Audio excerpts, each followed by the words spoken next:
Hello, everyone. I'm Jim Garrison, and in the spirit of the trees, in the spirit of living nature, with deep gratitude to all of the generations before us that have brought us to the present moment, I want to welcome you to this session of Humanity Rising as we contemplate how humanity can come together under very challenging world conditions. I want to just remind us of our global situation as, according to the Secretary General, Antonio Guterres, literally 50% of the human race, that's over 4 billion people, are now experiencing somewhere in the world the scourge of runaway climate change.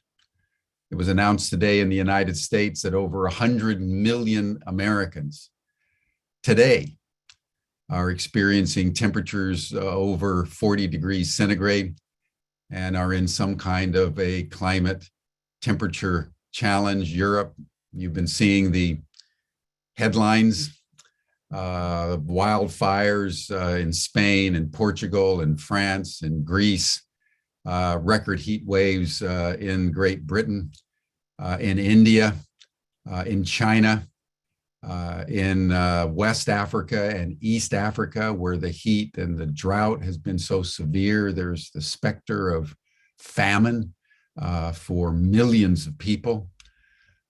So the world is now experiencing a level of ecological turbulence that's unprecedented and is getting worse day by day and week by week. And yet our leaders do essentially nothing. And it's been only actually the Secretary General of the United Nations, Antonio Guterres, as he has consistently for the last several years, when he said we are now in code red for humanity, that has been begging world leaders to concentrate on the real issue, which is not war in the Ukraine. It is coming together to fight climate change. And I want to just read his latest statement, where he said, half of humanity is now in the danger zone from floods, droughts, extreme storms, and wildfires. No nation is immune. Yet we continue to fuel our fossil fuel addiction. And what troubles me the most is that in facing this global crisis, we are failing to work together as multilateral communities. Nations continue to play the blame game instead of taking responsibility for our collective future. We cannot continue this way. We have a choice: collective action or collective inaction, collective suicide. The future is in our hands. And I want to just take a moment to say that we need to really think through what we're doing here. Yesterday, President Biden made a few moderate comments on climate, but assiduously refused to call it a climate emergency. Countries around the world are talking about how the climate agenda now has to be deferred because they prefer to go to war in the Ukraine. We're committing collective suicide right at the moment when the world needs to come together to take up the challenge of global warming in a world that is quite literally burning. We're spending billions of dollars fighting each other over Ukraine and deconstructing the global infrastructure that is already very fragile. We have to stop this war. We have to have an immediate ceasefire in Ukraine. We have to be embracing the Russians as partners in dealing with climate change, not fighting them through the proxy of the Ukrainians at this moment, as they ally with China and India and Iran and the Saudis and the Brazilians against the United States and Europe. This is what collective suicide means in the face of ecological turbulence that is spinning out of control. So I would say to President Biden today, we absolutely are in a climate emergency. Everyone within the sound of my voice needs to take in, we need to stop the war in Ukraine. We need to stop deconstructing the international order. And we need to come together and embrace the Russians, embrace the Chinese, and every other nation with an urgency that subordinates all these other trivial issues so that we can stop the world that is quite literally burning around us and getting worse day by day. And apparently, according to what I was reading just this morning, it is Europe, because of all the jet streams and the way the ocean currents work, that is going to heat up now the fastest. And that would be a tragedy beyond measure. So I come to you today with a little bit more urgency than I usually do, because I was incensed when the President of the United States pointedly refused to call a climate emergency in the face of what is obviously true, preferring instead to foment more war against the Russians and escalate the conflict against the Chinese. This is what collective suicide means.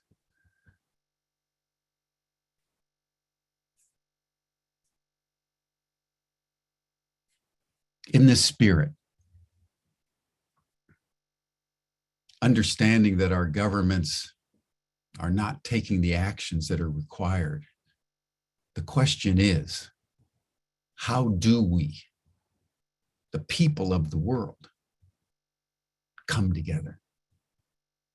And this is why we want to focus today on our homes with an exploration of home for humanity, because we've come to that moment in our historical flow where the leaders that we've elected are forfeiting their accountabilities to take the kinds of actions required to navigate through the escalating crisis all around us. And people in communities, people in their homes, people in their families have to center themselves in new ways and take the kind of collective action required at this moment. The home, the hearth, the community is now the locus of power for humanity. Let us contemplate this as a possibility for a renewal of our human future as we pause, as we always do, as we begin our Humanity Rising sessions. Let us just take a moment and center yourself in your body, knowing that your body is nature. As we breathe, the trees breathe. As we feel, nature feels. And for the next minute, to close your eyes if you can and breathe into your heart. And in your heart, feel your home. Honor your home. Honor the homes of all people around the world as we contemplate coming together through our homes to unite humanity.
Thank you, everyone, for this pause through our hearts to feel each other and to honor our homes. And in this spirit, it gives me great pleasure and joy to open our program today with people coming to us for our broadcast today from their homes. So I would just ask everybody in their homes that's participating in the program to open up your videos and put yourselves in a speaking mode and to welcome us with an invocation from our homes.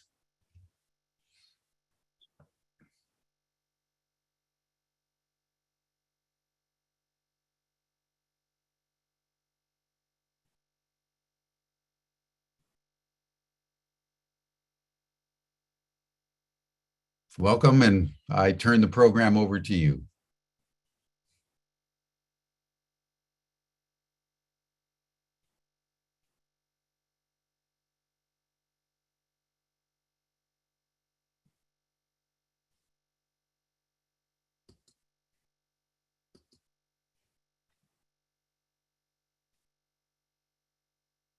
Dr. Yusuf Mahmood, the co-chair of Home for Humanity, will begin us as we go around the world in a circle of evocations and blessings for this session in the light of, Jim, what you just shared, the gravity of the situation on the earth, the urgency to come home to ourselves, to our planet Earth. Assalamu alaikum, which means peace be upon you. It's a greeting that Arab speakers, when they encounter each other and when they take leave, say. The expression conveys not only that I come in peace, but tacitly sends the message that when I turn my back and move on, I will do so knowing that no harm or malice will befall me, that I will indeed continue my journey in peace. Assalamu alaikum.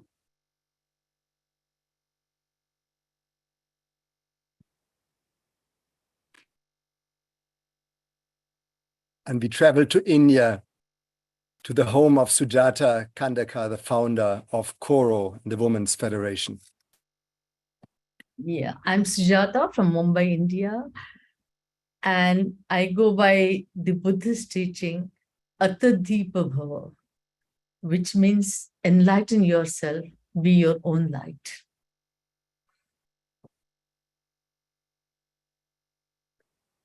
Thank you. And with that, we travel to Zimbabwe, to the integral Kamusha, the integral homestead of Christina and Dowd Taranike for their blessing.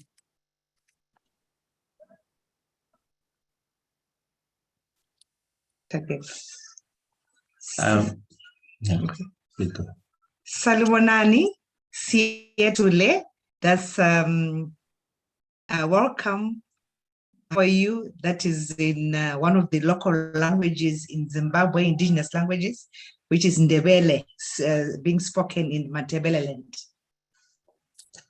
Tinokutambirai makadi.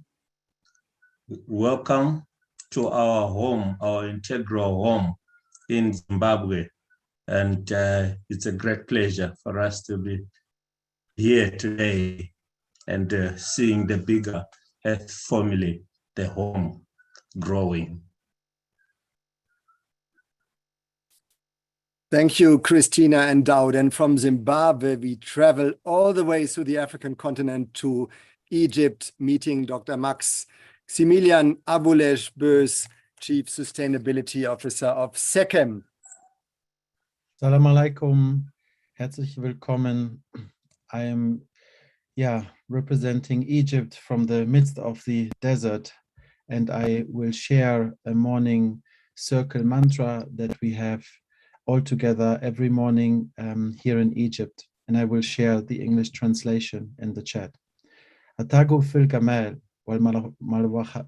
والمحافظة على الحق واحترام النبل وتخيل الخير يكون الإنسان في الحياة إلى هدف وليجعل في الأخذ ضبط القلب وفي إحساسه حب الناس وفي تفكيره نور الحق واليعمل الثقة في مشيئة الله في أنهاج الكون وفي أعماق النفس. شكرا.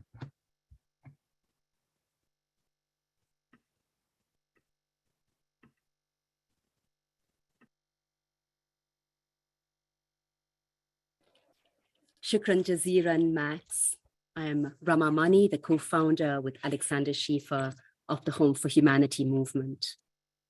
Vasudeva Kutumbakam, Vishwa Ekanidam. The world is one family. The universe is a single nest. Mitakuye Oyasin. All beings are related.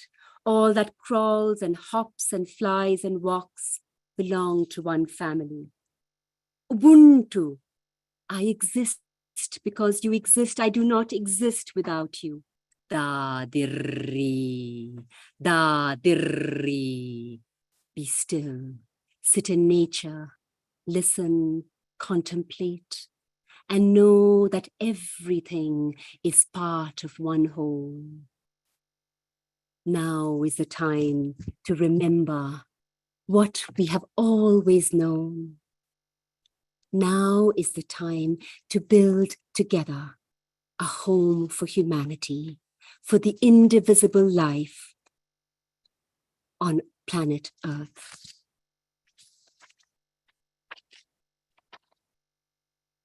I'm closing this invocation circle with a poem dedicated to Home on Earth, Daheim auf der Erde, in English. If every home were a haven of peace, we would have peace on earth. As easy as that. But a truly peaceful home requires truly peaceful hearts. As difficult as that. We've got to make that journey towards peace within us, between us, around us, however painful, demanding, and scary it is, as urgent and vital as that. Let's travel that path together, knowing that inner and outer peace is our highest responsibility, our truest possibility, our final destination. As joyful and juicy as that. Let us co-create home on earth. Thank you all for your powerful invocations, drawing the deep inner wisdom of your cultures, your personal lives, and your commitment to creating a regenerative future. With this, we want to open this setting that has been so well laid by our dear Jim Garrison. Day after day, the Humanity Rising Summit is saying the world is literally burning. We could have no greater proof of this. And Jim, your words today emphasize that. And in the midst of this burning, humanity is rising in every corner of our mother planet Earth. Humanity is rising with global solutions, and that is the purpose of this agenda with this selection of our beloved co-creators, partners, collaborators in the Homes for Humanity movement.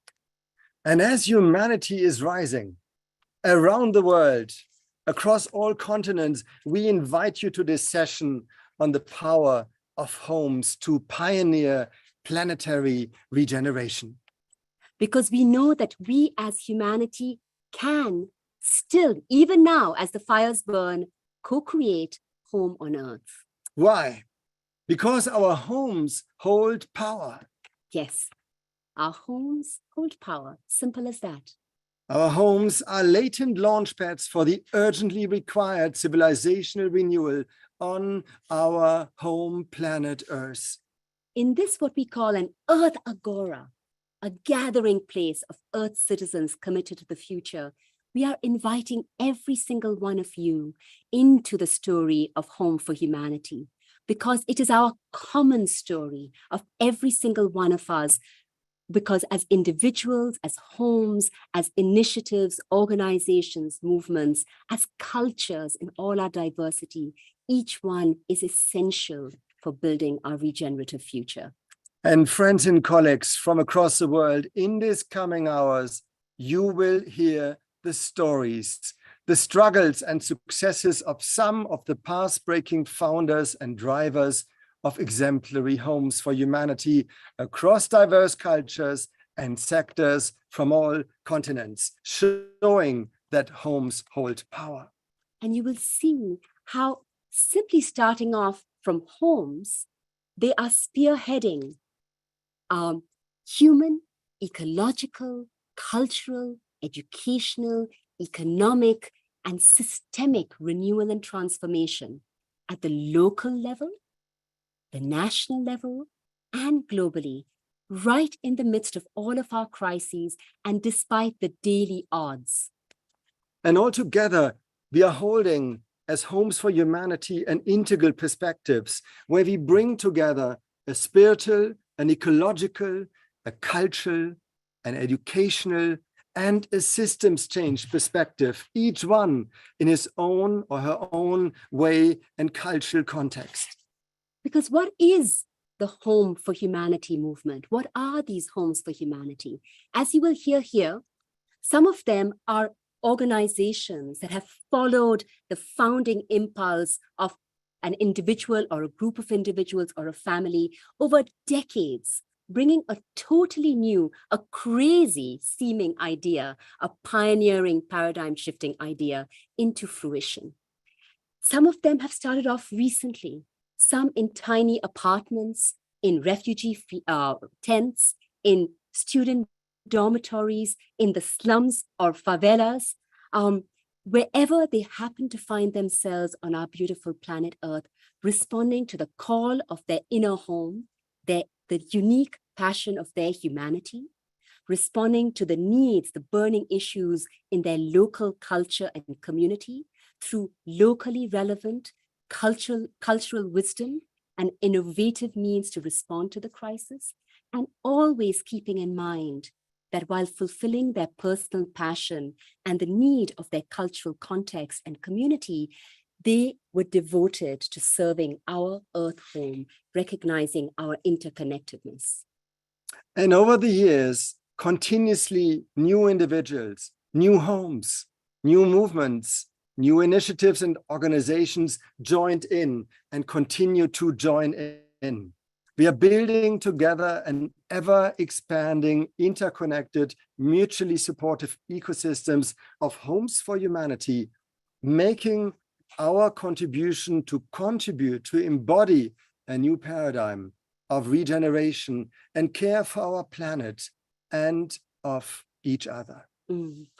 And in this way, when each organization or initiative follows its own passion, purpose, and cultural context, while having this common goal of serving our Earth home and serving a regenerative future, what we discover is the simple and irreversible power of all of us as humanity in unity. And each of our homes interconnected across borders, across cultures, across all kinds of man-made divides, to shift the paradigm and literally co-create, not heaven, we don't need that, but simply home on Earth for all forms of life, humanity in service of life. Home on Earth. So in this session, in this interactive session, we invite you to explore the transformative power and potential of your own home, your own organization, your own initiative or movement to be a launchpad in your own locality, but also with a global contribution for the planetary regeneration that is so urgently required.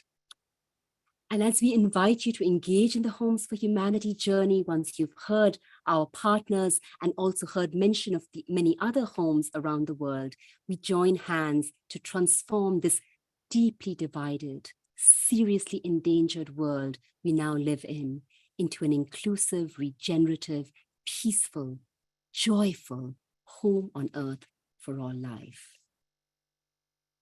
And we want to share at the end of this introduction into the Homes for Humanity story, the Humanity Charter, the document that we have co-created with agents of transformations from around the world, with Homes for Humanity from all continents, and that binds us together, that articulates the value core of our shared endeavor to spearhead and to contribute to planetary regeneration. And because this is at stake, to participate in building what we call an Earth civilization, one that is inclusive, regenerative, joyful, peaceful, and inclusive.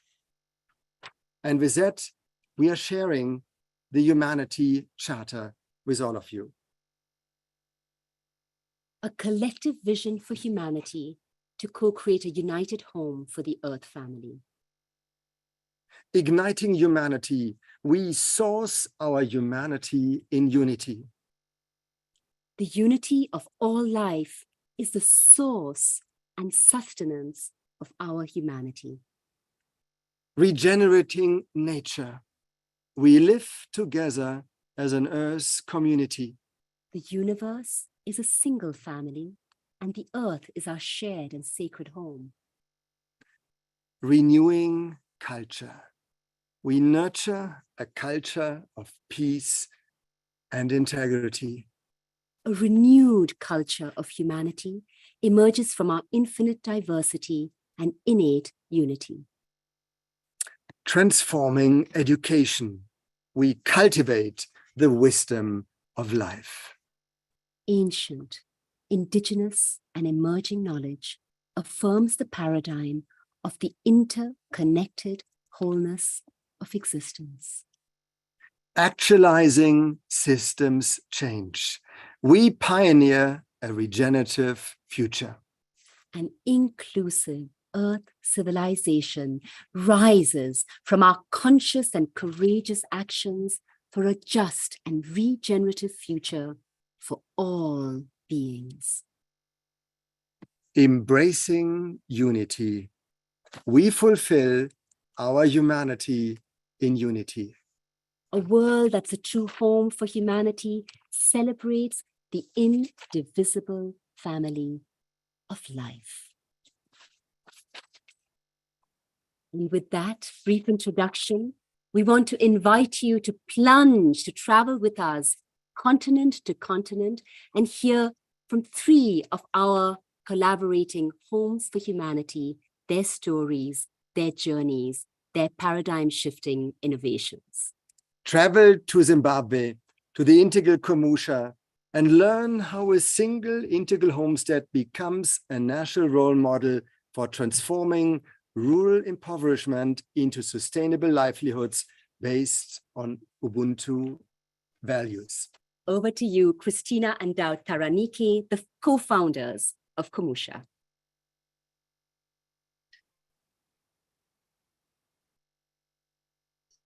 Thank you once again, Rama and Alexander, for that powerful introduction.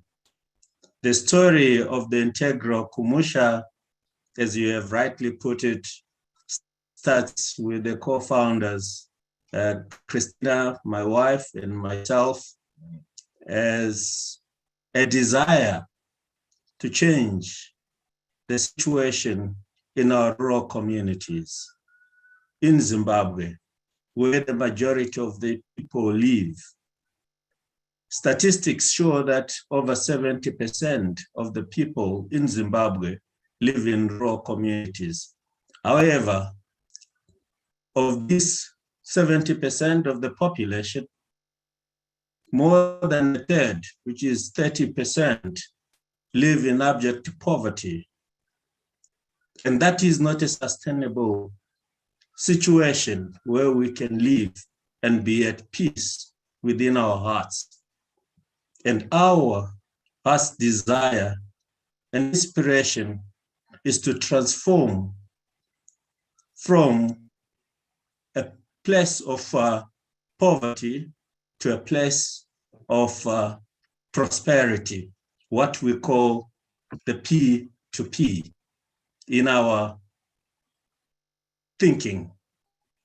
And as such, the integral Kumusha is a Shona word that means home, which resonates very well with what we are talking about today, and which Jim Garrison has put it succinctly and clearly, that everything revolves around the power of homes, and that's what we believe. And what the integral Kumusha has done is to bring and work with what is available within these rural communities, the impoverished rural communities, and create a vibrant and effective economic system, community-based system that is transforming people's livelihoods and moving people from a dependent syndrome to an independent and interdependent, where people are able to fend for their lives using what is available: nature, culture, technology, and a mind shift that says we will make the home an enterprise, more than an enterprise that profit not only individuals, but an enterprise that profit the community, that brings peace, that brings equality, that brings understanding, and harness the power of individuals and the power and the potential of the community in rural community in Zimbabwe. And in doing so, we have created a new kind of entity, which is different from the formal corporate firm, where we bring in all the aspects of holistic development, which include nature, culture, knowledge, co-creation, and business or enterprise. And to be able to do this, we harness what is available. And my wife, Christina, is relocated from the urban area to the rural areas to spearhead the transformation journey.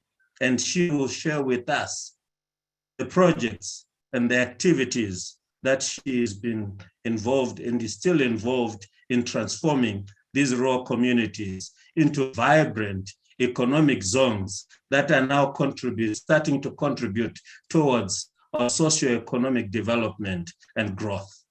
I turn it to Christina. Hello, everybody. Yes, as Integral Kumusha, for us, the norm is that we only produce or work 5 months in a year. So with the transformation journey, we had to harness water from underground and from the rain.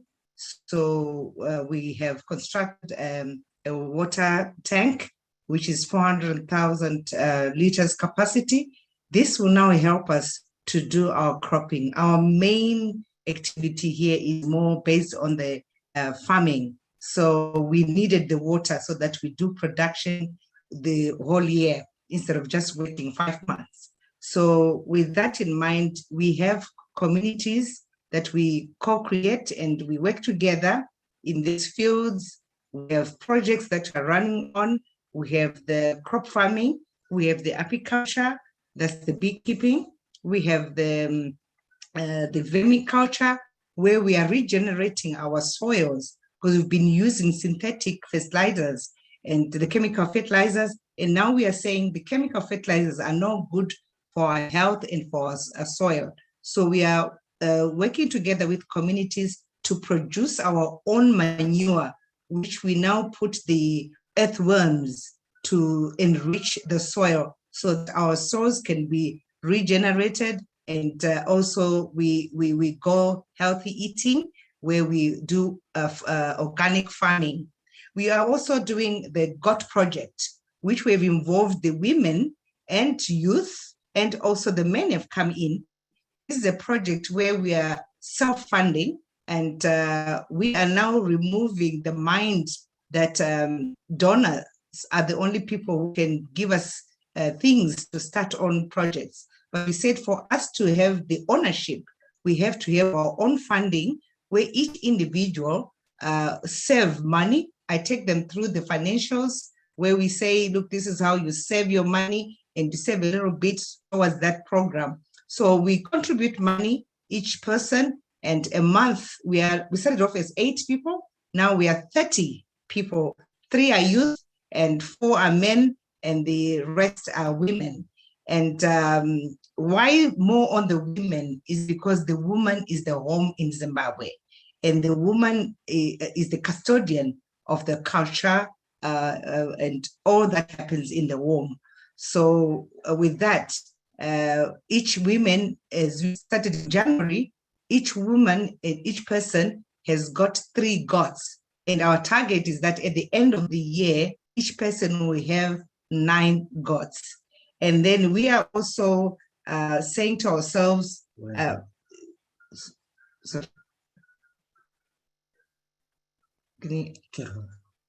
we are also saying, as a woman, as the communities, they have to be capacitated so that they become self-sufficient and be able to feed for their families, be able to have projects to produce more so that they can also have a sustainable life.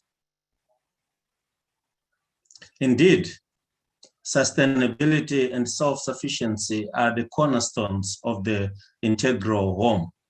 And it's not just the home as in the rural community only. This whole concept has been taken nationally, and the integral home has now been declared a role model, a homestead in Zimbabwe. And we work with other partners like the educational institutions, research institutions, universities, and we have a prospective relationship as we speak with the Great Zimbabwe University, where we want to build the capacity for the rural communities to increase and enhance their livelihoods. As such, as you may be aware, Zimbabwe means the home built out of stones, and we want to make Zimbabwe a big home, one home. And at a national level, we are now looking at how to transform our socioeconomic system, bringing in the whole aspect of our heritage and integrality, so that we come up with an economic system that is anchored on our African indigenous cultural practices, blend with exogenous knowledge, which drives and is building and restoring our capacity to build and create legacy. Hence, legacy in Shona means Naka. Therefore, we are building a Nakanomics. And at an international level, we are so proud to be an exemplary home for humanity, where we work together with different other homes for humanity. We are happy to be involved in various activities. For example, we have been working with Pax Herbal in Nigeria, where we have been contributing also to their transformational studies in Africa at the Ibadan University, bringing the power of homes. And we have been working with the Home for Humanity in their transformational change program at St. Gallen University. We are so proud to be part of the movement, the Homes for Humanity movement, to pioneer the regeneration of the earth, to rebuild what has been destroyed, and to bring in a new paradigm, to regenerate the way we think, to renew our minds, and to renew our way of living, where we become one big earth family, a home that is built on love, a home that is built on understanding and Ubuntu, which is oneness. We are because you are. And that is the cornerstone of one love. Therefore, our mantra as the integral Kumusha is one home, one people, one earth, great legacy for the future. Thank you.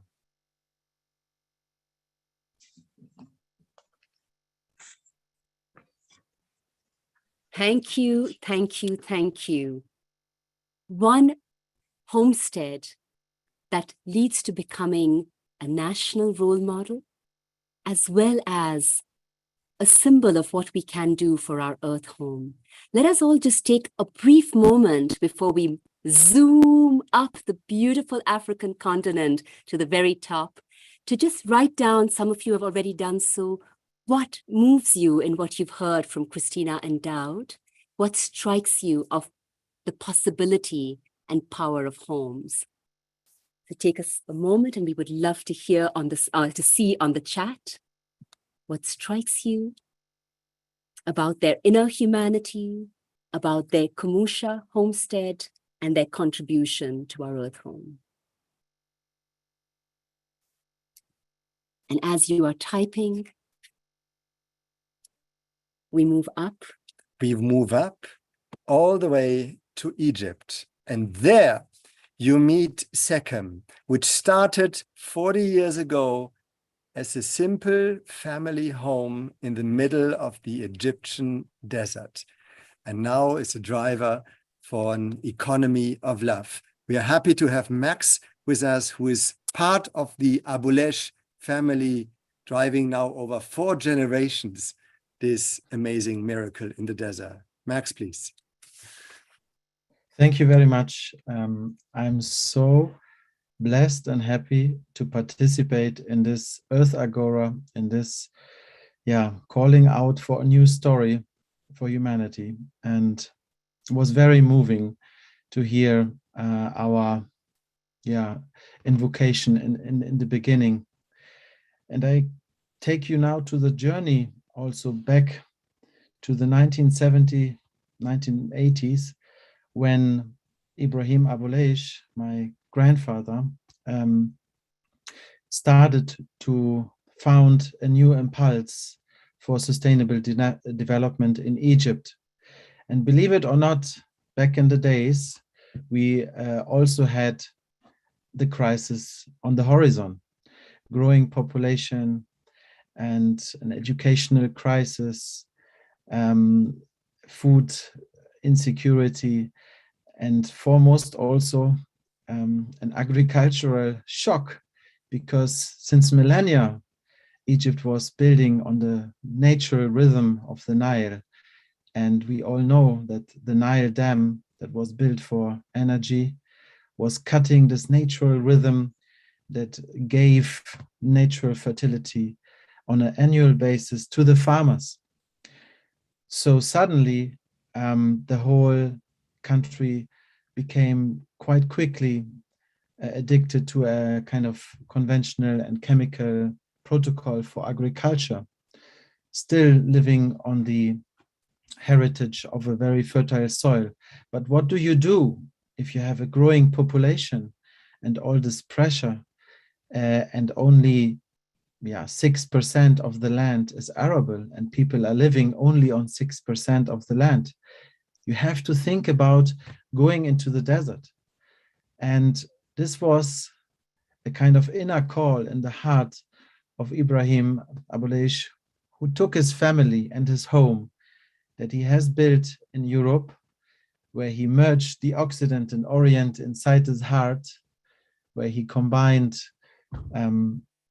Islam, ancient Egypt, and anthroposophy in his family and in his being, to go back and take his family and his home to Egypt to start a renewal, a cultural renewal an initiative for sustainable development. And of course, it had to start with agriculture because that's the base for life. And he was very inspired by biodynamic agriculture that is like organic agriculture, but taking also cosmic forces into account and seeing the farm organism as a whole entity, as an evolving individualistic entity that puts the human into the role of developing Earth, such as we know also from the Islamic principle of Caliphate, to take stewardship for the Earth and to work in the desert from scratch and build a lot of compost together with the people in order to have a fertile ground for producing food and later on also creating a value chain, because everyone was skeptical. This was what we can call a crazy mission, a mission impossible. A mission impossible is what has become our daily bread, I would say. And I think this is what we can also embrace all together, is to engage with these mission impossibles around us. And even if it seems small in the beginning, this is really what over time and with love and persistence can really change. Because more and more farmers, they joined the movement. And then it was the question of how to create more value. And some companies had to be founded. There was a company for food and beverages. There was a company for textile and growing organic cotton together with our farmers that are spread all over Egypt. And there's also a company for phytopharmaceuticals to heal and to offer healing and medicine. So from this kind of mission impossible, we saw that an initiative that was still a family business could become more mature, and more people joined, of course, mainly from Egypt, but also from Europe. And there is a kind of fertile ground for these cultures to meet that is also today part of my home and where my kids grow up.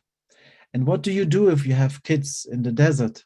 You need to build an education system, because everything in the desert needs to be started from scratch. And that's like a blank canvas where you start to become creative and where you have to be driven by a vision that lasts longer than probably your lifetime. And so the first steps of bringing this vision down are maybe not perfect, but if you are connecting to this vision, any step makes sense. So the first kindergarten was born probably in the room where before the tea packing was happening and the herbal infusions were kind of prepared for the market. And suddenly it becomes a kindergarten. And suddenly the kids grow old and more kids join, and you need a school. And then you get support from friends all over the world who support to found a school. And you give your best to let the new generation grow with an understanding for what life means. And vocational training comes into place. So more and more, SECAM grew organically into an ecosystem where companies and educational entities have their place together with the farmers.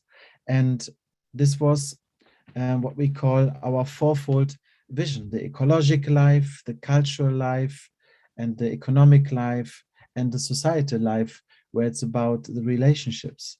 In the final phase of his life, Ibrahim gave birth to another baby from his vision. It was the Heliopolis University for Sustainable Development. It was a very important piece in the puzzle because it is anchoring the research that is needed to tackle the challenges.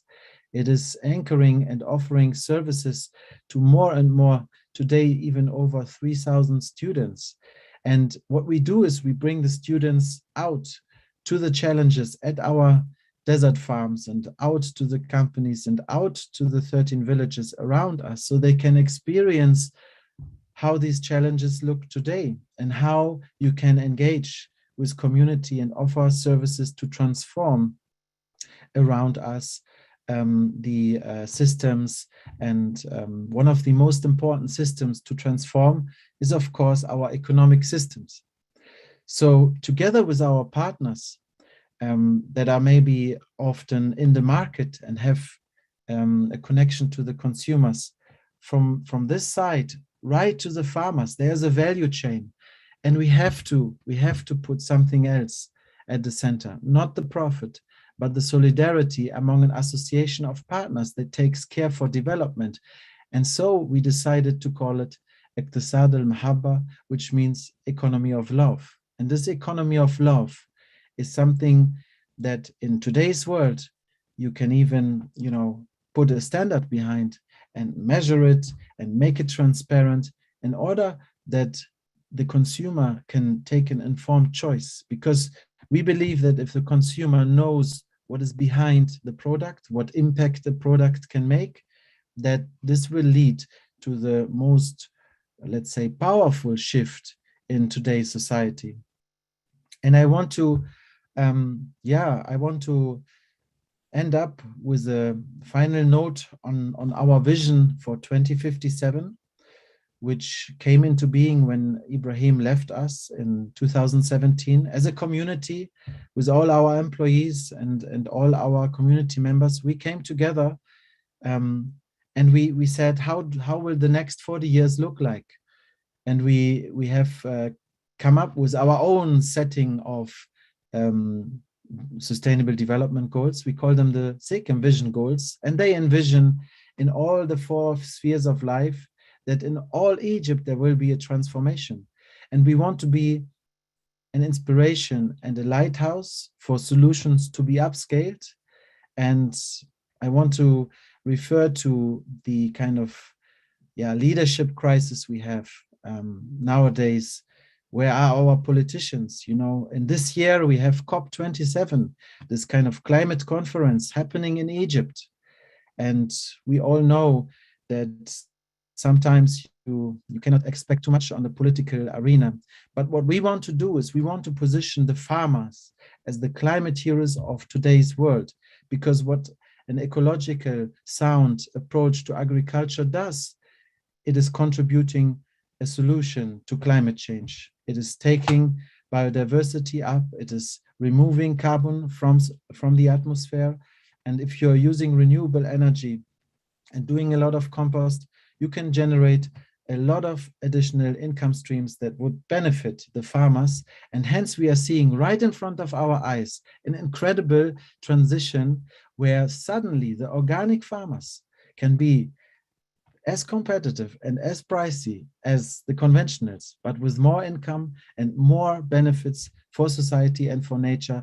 And that's why I'm quite optimistic that this will create a great momentum this year. And I wish everyone can participate and replicate that at their homes for humanity. And I thank you very much for your attention.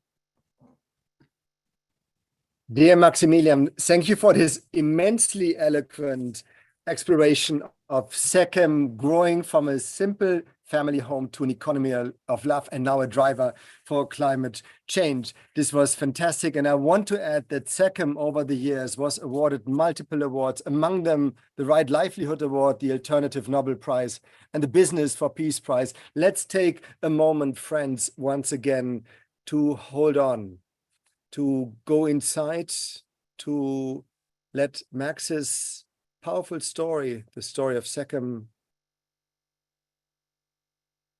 grow within us. Share your perspectives in the chat as we slowly get ready to leave the African continent, moving all the way to India, to Mumbai. And if you've heard the power in these 2 stories of what one family can do to grow into a community and national-wide effort, what would happen if no home were left behind? Co-founder and trustee of Koro, and of the Women's Federation, the Savitri Women's Federation in Mumbai, will show us how marginalized women became grassroots leaders, transforming homes from places of oppression into spheres of liberation across castes and religions. Dearest Dr. Sujata Khandekar, over to you, sister. Yeah. Thank you, Rama and Alexander, and thank you everybody on the panel. Just heard mind-boggling things, how transformations can happen, and thank you for that. I'm Sujata, as Rama introduced. I'm coming from Mumbai, co-founder of an organization called Koro India. This is a 33-year-old organization. We have been working only in marginalized communities, grassroots communities, to facilitate capacities of the grassroots people so that they can resist their discrimination, oppression, and they become authors of their own destiny. I will just start with my own story and my organization story, and one could easily see how overlapping they are, irrespective of the context that they come from. So I come from a privileged background, upper caste context, in Indian context. So education and excelling in education was like a given, like pre-decided and well-executed journey for me. My education never unsettled me. My education never enabled me to challenge myself, challenge my concepts, challenge my context, challenge my sensitivity.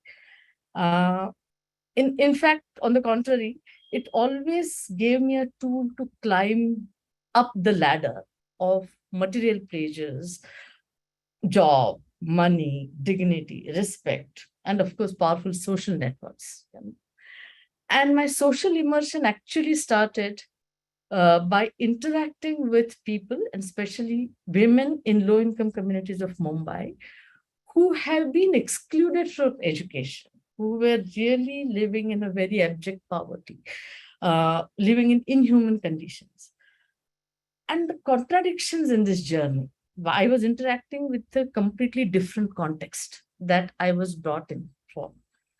So this contradiction actually enabled me to think, enabled me to reflect, enabled me to reflect critically about myself, about my context, and about my privileges. Actually, they made me aware of my privileges.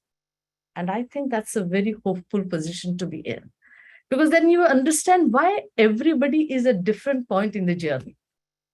And that becomes an enabler for changing the situation. That becomes an enabler for shifting the minds. The process actually helped me to deconstruct and reconstruct my own identity, my worldview, very differently than what I had earlier. The home for humanity that was shaping up within me actually enabled me to extend this process to others. And collectively, as an organization, we took this process forward. Actually, what we had realized that it was as I said, we work in marginalized communities, and especially with ultra-marginalized elements in that community, if I may say that. So what we had realized that always it's a fragmented sense of identity of the people in the marginalized community that actually restricts them from expressing their human capabilities, their humanities. It restrains them from saying what they want to say, doing what they want to do, thinking what they want to think. There is a complete block. And this is very systematically, this false consciousness is very systematically constructed through social beliefs, practices, and norms. And we realize that if you work on the identity of that person, the identity-related issues, and make that person comfortable with her or his identity, irrespective of how society labels it, then the outcome is unlocking of incredible potential that is transformative and regenerative. So we actually, after realizing that, and we call this as realization and expansion of power within.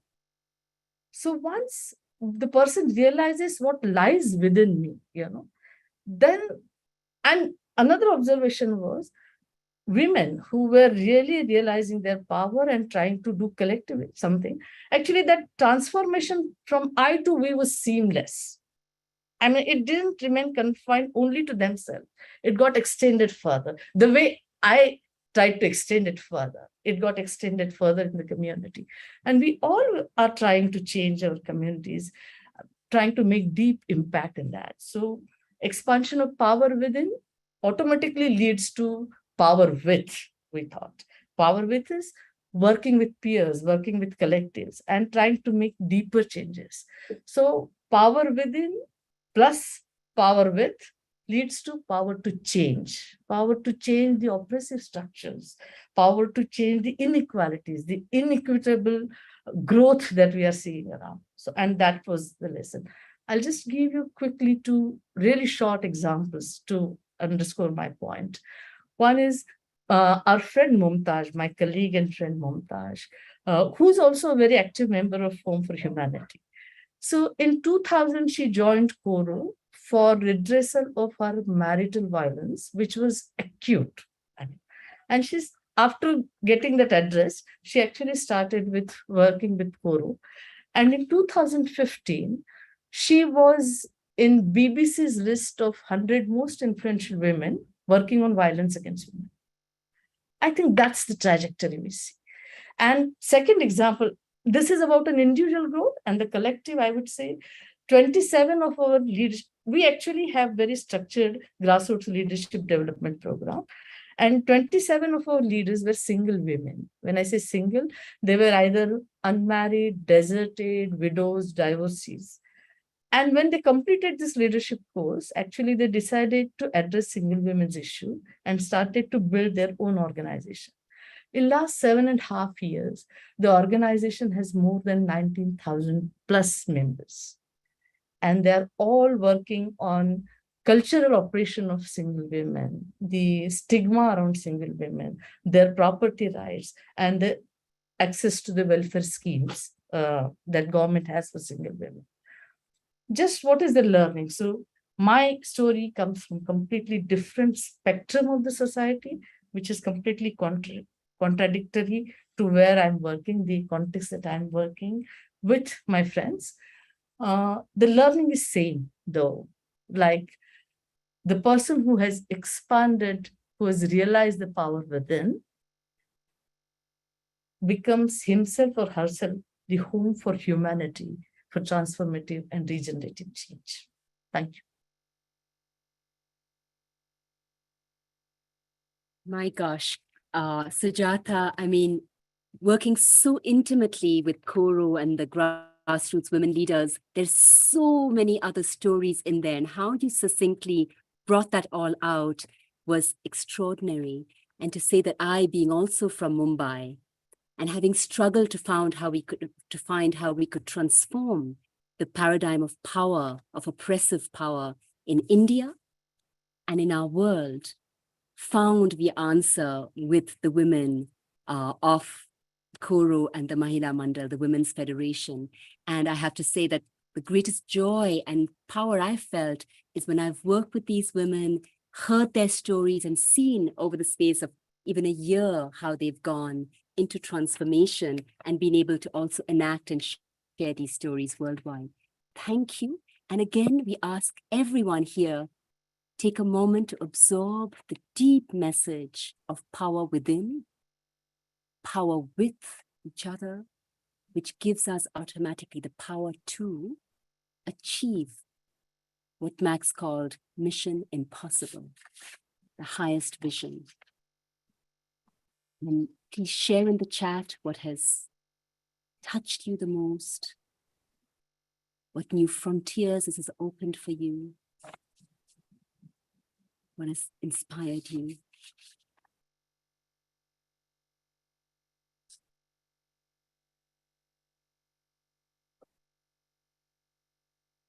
And with that, And with that, and as you tune into these profound inspirations that Daud, Christina, Max, and Sujata provided, we take you for a minute on a journey, allowing you to tune in into other homes for humanity from around the planet to see the possibility and variety of turning one's own home or home organization into a catalyst for community and societal change. Imagine traveling to Sri Lanka, meeting Savodaya, a community development and peace-building movement connecting 15,000 villages nationwide, starting in the family home of the Aryaratne family. Imagine from there zipping across to Brazil, to the Mata Atlantica rainforest to meet Sinal do Vale, an integral regeneration campus which is regenerating ecosystems, communities, and individuals through nature-based learning. From the rainforest in Brazil to Jerusalem in Palestine, meet the Kamal family home, where Zahira Kamal, a former minister for women affairs in the Palestinian cabinet, is at the center of a family home that pioneered grassroots and political activism and women's leadership over the past 50 years. Where movements began literally in her kitchen and dining room. And from there back to Africa, to the heart of Nigeria, to a Benedictine monastery which birthed Pax Herbals, which became the leading researcher manufacturer of indigenous African medicine and indigenous African knowledge systems. We stay in Africa. We travel to Morocco, where Driss Alaoui, a former minister and professor, opened his home, started the Come to My Home festival, inviting artists from around the world to be a driver for cultural renaissance and social inclusion through poetry, music, and the arts. And a home for humanity can be a school, if the school is not an oppressive place of top-down learning, but a place of liberation. And the Ahaliya and Mutran schools in Amman, Jordan, have become a role model for holistic education because of their pursuit of an integral education that liberates minds and souls in service of society. Now imagine traveling from Amman to a community garden in Bern in Switzerland, where Elif, Tibet, and Gian Elchi started a community garden for healing trauma and cultivating inclusion through nature and art. So imagine that is a refugee from Kurdistan and a woman from the country that has expelled him, Turkey, come together and create inclusion through their own example, through plants, filmmaking, and art. And from there, we go to Croatia, to Terra Mira, a new and upcoming home for humanity, where a professor decides to give up her role teaching sustainable development to practice sustainable development, coming back from years of exile as a Croatian refugee from the war, to create a regeneration and sustainability educational community in her family's farm. How about a journey to Denmark?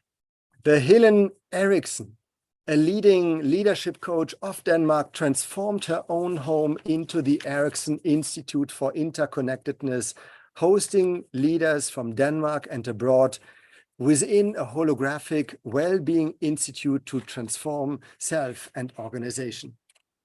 And we have in London, our Home for Humanity London is a couple, it's the Oxymoron Films and AZ Theatre, where their own home is a place where cultural resistance to the wars on the planet and collaborative art for social change are practiced through filmmaking, through theatre, through writing, and through active partnership with the worst affected conflict areas and creative agents in these conflict areas. And every day, we have more people who are working for change, who realize that as Sujata, as Christina and Dowd, as Maximilian have shown, when it begins with the inner heart of our humanity, our passion, our true identity, when it begins with our own community and the burning needs there, with the cultural wisdom and values of our cultures to serving the earth,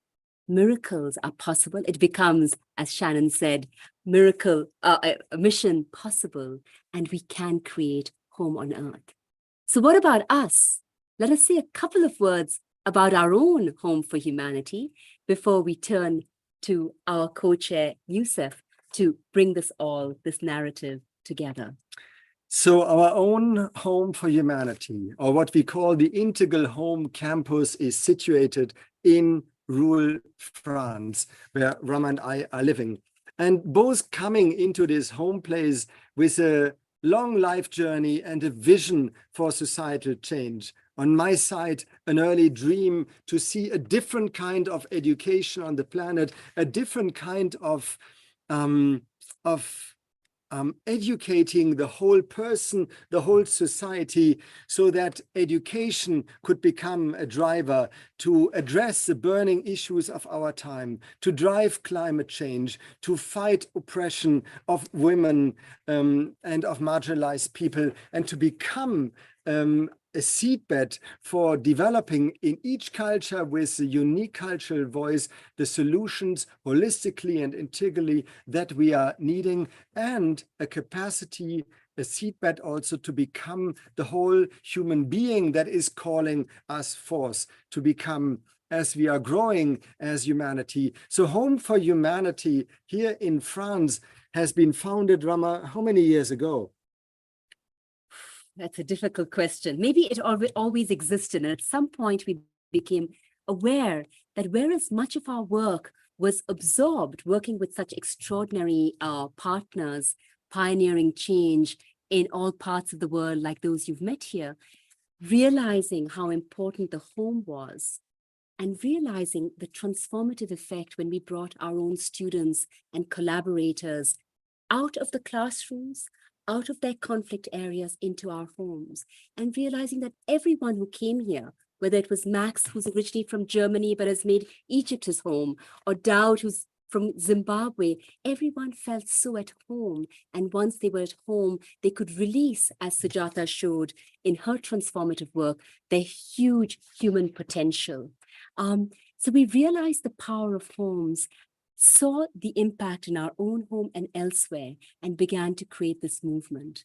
I have to say, in my own case, growing up in a similar context as Sujata, and probably only about 10 kilometers away from her in Mumbai for a part of my young life, seeing the homelessness, seeing the sheer injustice in society and wondering how this could be changed, seeing how home was a place of violence for so many women, like the women that Sujata is working with.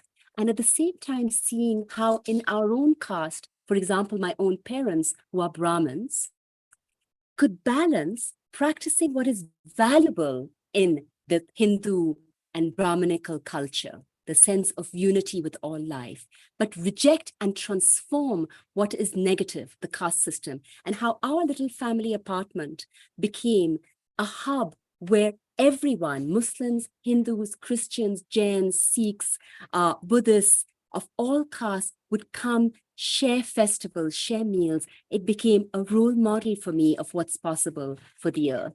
And that is what we aspire to here. And why we invite everyone to be part of this movement, because it is our common story. So at the heart, if you so want, and building now on Rama and what I shared before and what we heard, we are co-creating, if you so want, a curriculum for global change. We are bringing these home stories together. We are developing in each of these processes the inner home of the human being, the home context and the burning issues a person is facing on the ground with the local community, and looking into the home societies, culture and capacity to jointly working on a new story, a common story truly geared towards home on earth. it is really also with pride, if you hear the story of Daud, for example, and Christina and Max, to see that they all went also through a PhD process, a process for holistic development that evoked and developed holistic solutions in their own context. And together, we are bringing this knowledge and the drive to build home on Earth into this Homes for Humanity movement, where at the very culmination, I would say, is a new understanding of Earth citizenship, a new understanding of integral leadership for future building, and ultimately co-creating home on Earth, meaning building and working jointly towards a new Earth civilization. And with that, Rama, I feel we would want to invite our dear friend and co-chair of the Home for Humanity movement, Dr. Youssef Mahmoud from Tunisia, partly based also in New York, to help us round out the stories that we have heard and to take us also into the future together. Yes. Dear Youssef. And we want to evoke here, together with inviting Dr. Youssef Mahmoud, who has long and nobly served the United Nations and the cause of peace and peace building, our other co-chair, very well known to all of you here, Professor Jean Houston, the Chancellor of Meridian University, the founder of Social Artistry, and how incredible it is for all of us in the Homes for Humanity movement to have this kind of co-chairmanship between Youssef and Jean. Dear Youssef, lead us forward.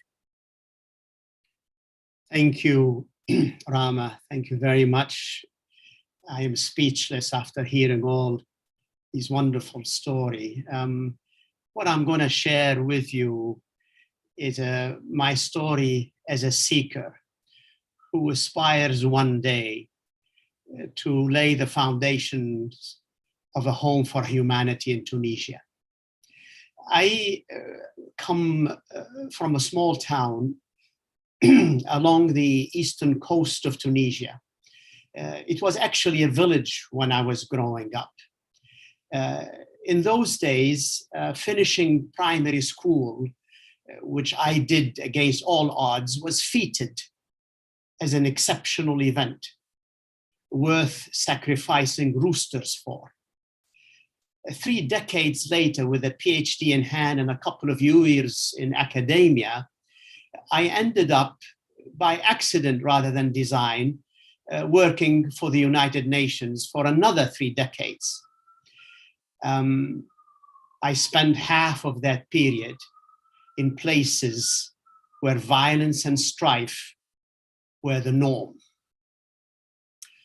After I retired from the UN, exhausted and impoverished, intellectually that is, I retreated to my hometown and found myself irresistibly drawn into reflecting on some of the errors that I perfected in good faith, trying to build peace with very little to show for it. And through this process, I realized that the paradigms, norms, and doctrines that informed my well-intentioned actions were incongruent with the being, knowing, and doing of the communities we were expected to serve as United Nations. I recorded the outcome of these and other reflections in a small book during the seclusion months imposed upon all of us by the pandemic. And in the process, I found myself irresistibly drawn to conversations and debates, including on Humanity Rising, by the way, about the state of our decaying world and what needs to be done about it.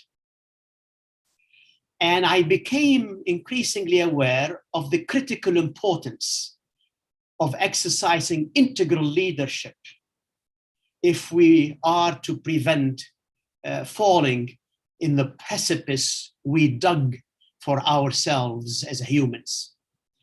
And as you have heard, integral leadership is a transdisciplinary approach that bring together in our actions all aspects of a living human system, from the self to community to society to culture, and as you've heard as well, to enterprise and economics, where healthy relationships serve as the entry point and the ultimate goal. And it is during this transition from an inner intellectual journey to this outer world exploration that I discovered Home for Humanity as a safe space for my unlearning and relearning as I looked for ways to actualize my post-UN purpose as a future ancestor. And over the past several years, I moved from being a curious apprentice to its co-founders to becoming co-chair of this pioneering movement alongside, as you've heard, the inimitable Jean Houston, the other co-chair. In my attempt to measure up to this humbling responsibility, I continue to draw inspiration from the collective work of the trailblazers you have just heard them. You have just heard from. Instead of helplessly witnessing the final gasps of human history, they imagined a future of new beginnings, of new possibilities. And as you now know, use the places they call home to actualize that future.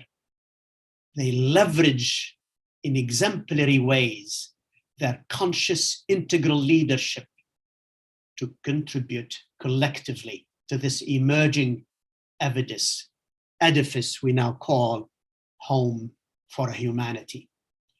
And to be frank with you, I have often wondered, as an unlettered practitioner, how I would go about it if I decided to contribute to this edifice one day in my home country, Tunisia. Where should I start? Who should I turn to? Well, I am happy to announce as co-chair today that the co-founders and Daoud Taranike have put together a course journey to answer these very questions. The course conceived from an integral, generational and integral perspective, and it has been designed and conceived from this vantage point in order to help aspiring change makers unleash from the inside out their potential and the power of their own home or organization to co-create, as you have heard them, inclusive, regenerative, just and peaceful Earth civilization. And if you don't believe me, look at the course brochure, which I hope will be soon posted so you could look at. And also I encourage you to look at the link at the chat about this course. It's composed of online sessions over 10 weeks, starting from this coming October. And you will see that it is really made of where you will see the various homes of humanity spanning all continents, mobilized as Earth campuses to help you with your learning journey. And should you decide to join the collective movement, you will find me sitting beside you as a fellow traveler, as a fellow learning, because I too I'm anxious to build a home for humanity in my own country. Thank you. Thank you. Yaishek, as you say in Tunisian Arabic. Yusuf, thank you so much for inviting us now, not only for rounding us up, but also for inviting us in traveling and journeying into the future. Each one of you is heartfully invited into this journey that Paulina, our team coordinator, just shared with you on the screen and in the chat. And however, for today, in the final moments that we still have all together, we want to share a little surprise with you. And while you are listening to this surprise that has been composed and is sung by Max Abolesh, whose story you earlier heard, together with his sister-in-law, Selma, whose delightful voice will join his, and inspired by the Humanity Charter, which set us off on this journey, the collective vision. So in these 3 minutes, as you listen to this divine music, we invite you to reflect on the following question. And please, as you did already for now, please use the chat abundantly. How have you yourselves and your own homes or movement organizations already been pioneering paradigm shift and co-creating home on Earth? And now, having heard about the Homes for Humanity movement and these moving stories of pioneering organizations, and how now do you feel moved to do so? What is moving in you now? So please share that in the chat and let the music roll. And I believe what will happen then is, when we've heard the song, seen your chats rolling in, we will ask each of our speakers to give us a parting word, something to take us on our way, and we will transition to the after Zoom call chat room to be in open discussion and dialogue with all of you. After Jim has finally and officially concluded this session. But first, off to the music and the reflection.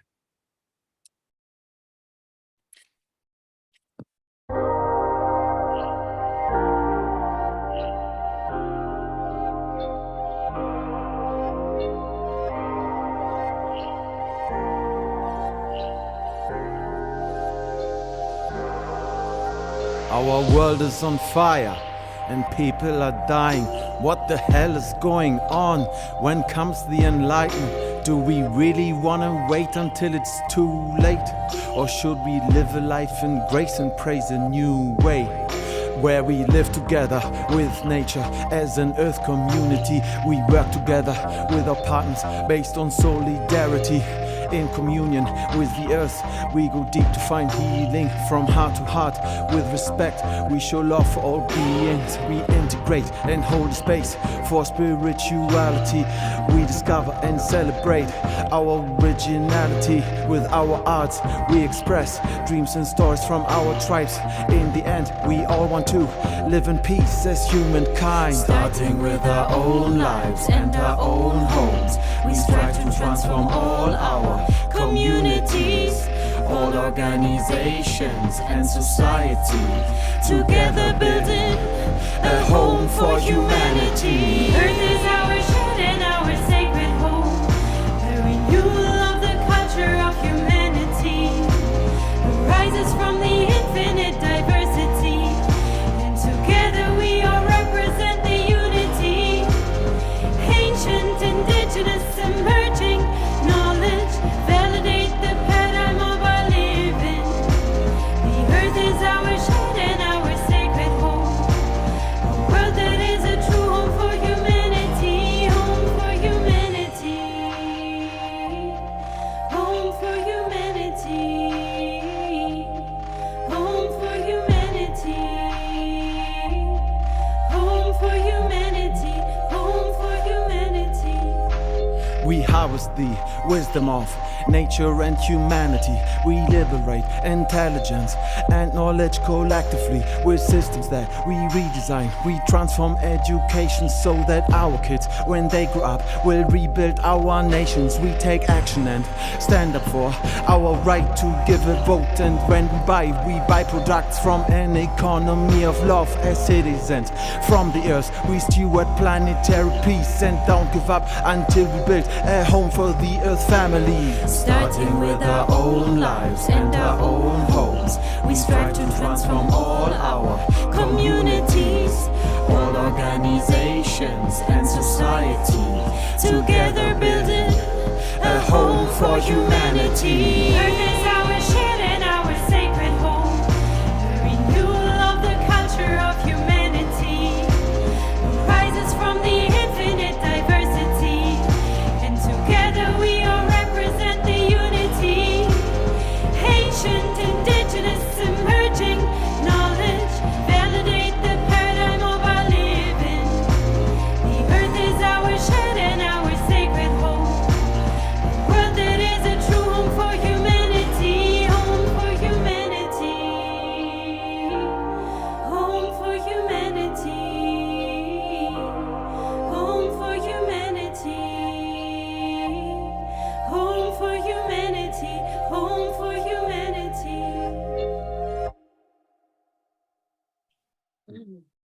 Bravo. Thank you, Max. As everyone with us is saying, this song has got to go Yeah. viral.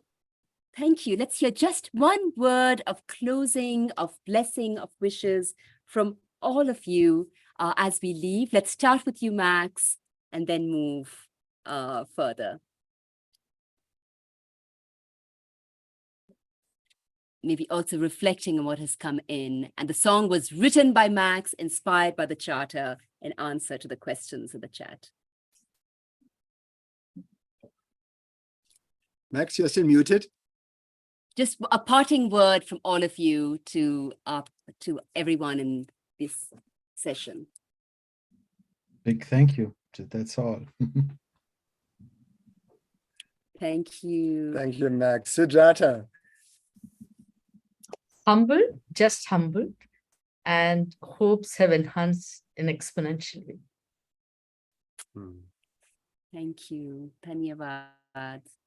Christina Endowed. Togetherness. Ubuntu. Ubuntu. Yusef. After these moving stories, indifference is not an option. Thank you. So everyone who is with us, put in your closing words. So we harvest all this together.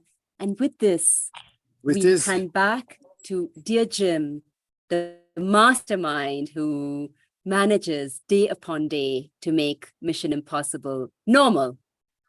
With gratitude to Humanity Rising and to the entire team for its amazing work you are doing. And with gratitude to Paulina. Thank you, everyone. It's been a marvelous session. I've been just luxuriating in the diversity that has been brought together from Africa and India and Asia and Europe and all the homes and hearts that have been expressing such deep love. So I just want to thank everybody and Rama and Alexander for your extraordinary work in building out the Homes for Humanity, and Yusef, the fact that you're co-chairing something like this after your deep experience with the United Nations gives me great hope today. I started out the program a little bit starkly, as you all know, because our climate emergency is so clear, and knowing that it's from the homes now that we have to organize ourselves, not only individually, but as I think Shannon MacArthur said in one of the chats, all the homes have to be synergistically interconnected with one another, so that we're deep in our own family constellation, and the constellations are all interconnected with the other homes around the world that, like our homes, are motivated by love and deeply concerned about the global situation in which we find ourselves.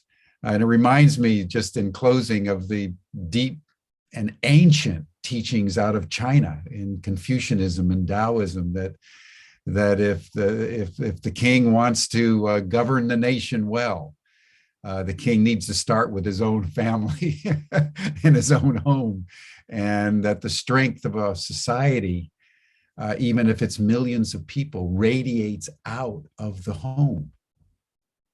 And so I think we're at one of those moments in the historical process where home needs to be the locus of our identities and the kind of nurturance that we seek for ourselves and that we can radiate to other homes around the world. So it may be, Rama and Alexander, that Homes for Humanity has become a national security issue. It's not just an interesting idea that you might get to someday. It's actually an imperative for all of humanity. So let's just bear this in mind, everyone, as we close out our session today, that our homes have become the epicenter of what we need to focus on as we navigate through increasingly turbulent local and global situations. So thank you all. I love you all. I feel at home with all of you as a result of the session today, and look forward at some point to visiting you.